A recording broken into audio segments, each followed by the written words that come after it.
Bab 2907, Istana Es. Setelah beristirahat sebentar, semua orang melanjutkan perjalanan. Kali ini, Chen Ping masih memimpin, dan yang lainnya mengikuti di belakang Chen Ping secara otomatis. Tidak ingin mengambil risiko. Setelah melakukan perjalanan lebih dari 1 jam, Chen Ping dan yang lainnya tidak tahu bahwa mereka telah pergi jauh ke dalam lapisan es di bawah tanah. Itu, tapi segera bagian depan menjadi jelas, dan sebuah istana yang terbuat dari balok es muncul di depan semua orang. Dan di sekitar istana, banyak sekali aura yang tidak biasa berubah menjadi awan kabut tebal, membuat istana menjulang tinggi. Sungguh spektakuler, ini pasti lokasi harta karun yang sebenarnya.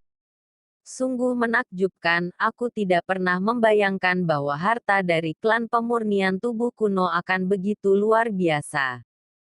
Aku tidak tahu, harta apa yang ada di istana ini. Cepat dan lihatlah.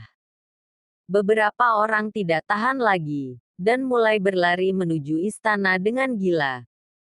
Melihat hal ini, Gao Qiji membawa serta para pelayan keluarga Gao dan ingin lari ke istana, tetapi dihentikan oleh Chen Ping. Jangan bergerak, aku merasa semuanya tidak sesederhana itu. Chen Ping berkata pada Gao Qiji. Apa yang tidak sederhana? Apakah kamu tidak melihat bahwa orang-orang itu sudah mulai memasuki batas istana? Jika kami masuk terlambat dan tidak bisa mendapatkan apapun.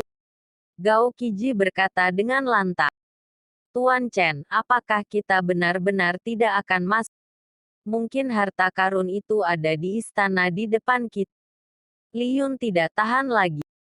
Kamu tidak bisa masuk. Bahkan jika ada harta di dalamnya, tidak mudah untuk mendapatkannya.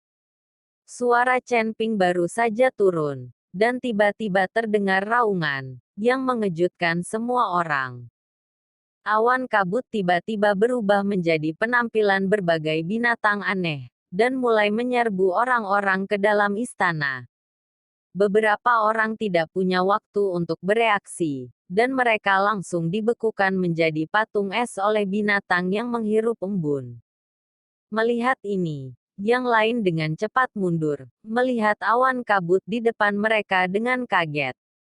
Melihat pemandangan ini, Gao Qiji mau tidak mau menyeka keringat dinginnya. Jika Chen Ping tidak menghentikannya, dia mungkin akan mengalami bencana juga.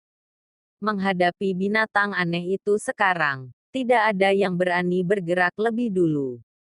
Matahari tua, Zuo King, kita bertiga bergabung. Binatang ajaib ini tidak perlu ditakuti, ayo masuk. Old Kong mau tidak mau menyarankan. Bagus. Zuo King tapi Lao Sun tidak buka mulut. Sepertinya dia tidak ingin membentuk tim dengan mereka berdua. Lagi pula tingkah mereka berdua sudah membuatnya sedih. Sekarang Lao Sun hanya mengikuti Chen Ping. Jika Chen Ping masuk, Lao Sun juga akan mengikuti. Melihat Lao Sun tidak berbicara, Lao Kong sedikit tidak senang. Tetapi di tempat seperti ini, dia tidak bisa berkata apa-apa. Gugusan kabut tebal. Kekuatan kesadaran ilahi terus-menerus menembus kabut tebal, mencari sumbernya. Segera, di balik embun tebal, Chen Ping menemukan pil hewan transparan. Pil alkimia ini terbungkus kabut tebal. Justru karena pil binatang inilah kabut tebal berubah menjadi berbagai binatang buas untuk menyerang. Melihat ini, sudut mulut Chen Ping sedikit terangkat. Dan kemudian dia berkata kepada cucu lelaki tua itu, "Senior, kamu dan aku akan bergabung. Bagaimana kalau menjelajahi binatang berkabut ini?" Tidak masalah. Cucu tua itu sepenuhnya setuju. Jiun, kamu ikut dengan kami. Kita bertiga akan bertarung bersama. Ingat, kita hanya berurusan dengan satu awan kabut. Jangan mendekati awan kabut lainnya. Chen Ping menasihat. Bagus. Li Yun Alasan mengapa Chen Ping memilih keduanya adalah karena keduanya memiliki kekuatan tertinggi. Saya tidak tahu kekuatan binatang berkabut ini, jadi saya tidak berani membiarkan orang lain mencobanya dengan gegabah. Chen Ping mengeluarkan pedang pembunuh naga, dan ada jejak api dari pedang pembunuh naga. Binatang aneh, api adalah yang terbaik. Setelah Chen Ping menemukan satu awan kabut, dia melompat dan bergegas. Dan Jiun dan Lao Sun mengikuti dari belakang.